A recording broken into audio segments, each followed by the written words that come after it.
വയനാട് ചുണ്ടേലിൽ താർ ജീപ്പും ഓട്ടോറിക്ഷയും കൂട്ടിയിടിച്ചുണ്ടായ അപകടം ആസൂത്രിതമെന്ന ആരോപണവുമായി ബന്ധുക്കൾ. കഴിഞ്ഞ ദിവസമാണ് ഓട്ടോറിക്ഷ ഡ്രൈവറായ നവാസ് അപകടത്തിൽ മരിച്ചത്.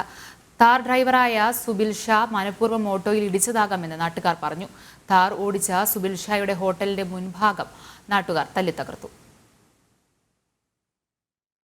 കഴിഞ്ഞ ദിവസമാണ് ചുണ്ടേൽ വെച്ച നവാസിന്റെ ഓട്ടോയും താറും കൂട്ടിയിടിച്ച് അപകടമുണ്ടായത്.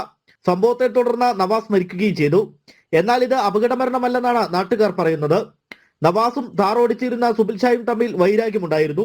ഈ വൈരാഗ്യത്തിന്റെ പേരിൽ മനഃപൂർവ്വം കൊലപ്പെടുത്തിയതാകാമെന്നാണ് ബന്ധുക്കളുടെ ആരോപണം.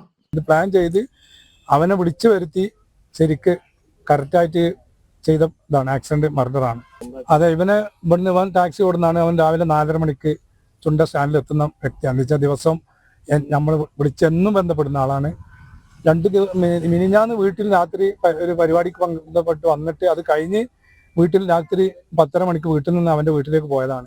അടുത്ത് തന്നെയാണ് ഞങ്ങൾ താമസം. അപ്പോൾ അങ്ങനെ വിളിച്ചു വരുത്തി അന്ന് തന്നെ ഇതിൻ്റെ ചെറിയൊരു സൂചന എനിക്ക് കിട്ടിയിട്ടുണ്ടായിരുന്നു. പക്ഷെ ഇത്രത്തോളം ആവുമെന്ന് നമ്മൾ അറിഞ്ഞിട്ടില്ല. പ്രതിഷേധവുമായി എത്തിയ ബന്ധുക്കളും നാട്ടുകാരും സുബിൽ ഷായുടെ ഹോട്ടൽ തല്ലി തകർത്തു. അപകടമുണ്ടായത് ഇരുവാഹനങ്ങൾക്കും ദൂരക്കാഴ്ച കിട്ടുന്ന സ്ഥലത്താണെന്ന് നാട്ടുകാർ പറഞ്ഞു. ചുണ്ടേൽ ടൗണിൽ സുബിൽ ഷാ കാത്തു നിൽക്കുകയും ഫോൺ വന്നപ്പോൾ വേഗത്തിൽ പോവുകയും ചെയ്യുന്ന CCTV ദൃശ്യങ്ങളും തെളിവായി ഉണ്ടെന്നും നാട്ടുകാർ പ്രതികരിച്ചു. ഇതിനുശേഷമാണ് അപകടമുണ്ടായത്. സംഭവവുമായി ബന്ധപ്പെട്ട് ബന്ധുക്കൾ പോലീസിന് പരാതി നൽകി. ജനം, വയനാട്.